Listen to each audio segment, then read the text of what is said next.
Team India క్రికెట్కి ఎన్నో అద్భుతమైన సేవలు అందించిన ఆటగాళ్లలో యువరాజ్ సింగ్ ముందుంటాడు. టీమిండియా 2007 టీ20 వరల్డ్ కప్ను గెలుచుకోవడంలో, 2011 వన్డే వరల్డ్ కప్ను కైవసం చేసుకోవడంలో స్టార్ ఆల్రౌండర్ యువరాజ్ సింగ్ది కీలక పాత్ర.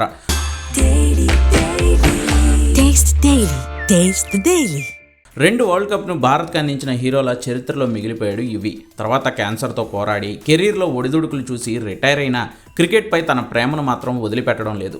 టీమిండియా టీ20 జట్టుకు ఇప్పుడు తురుపు ముక్కలా మారిన అభిషేక్ శర్మ, టెస్టు వన్డే జట్లకు కెప్టెన్గా ఎదిగిన శుభ్మాన్ గిల్ లాంటి ఆటగాళ్ల కెరీర్లో యువరాజ్ సింగ్ది కీలక పాత్ర. వాళ్ళ అండర్-19 టైం నుంచే మెంటార్గా అండగా నిలిచిన యువరాజ్ అభిషేక్ గిల్లను టీమిండియా సీనియర్ జట్టులోకి ఎంటర్ అయ్యేలా దగ్గరుండి తనే పర్సనల్ కోచింగ్ ఇచ్చాడు. ఇప్పుడు అదే యువరాజ్ మరో బాధ్యతను భుజాలకెత్తుకున్నాడు. అదే స్పైడీ రిషబ్ పంత్కి పర్సనల్ ట్రైనింగ్. గతేడాది ఐపీఎల్లో ఏకంగా 27 కోట్ల రూపాయల ధర పలికి రికార్డు సృష్టించిన రిషబ్ పంత్ ఆ స్థాయికి తగ్గట్టుగా మాత్రం ఆడలేకపోయాడు.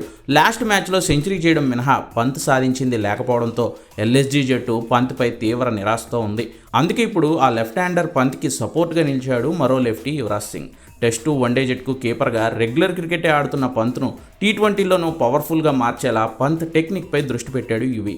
ఎల్ఎస్జీ క్యాంప్కు స్పెషల్ గెస్ట్గా వచ్చి పంత్ ఆట తీరును దగ్గరుండి పరిశీలించాడు.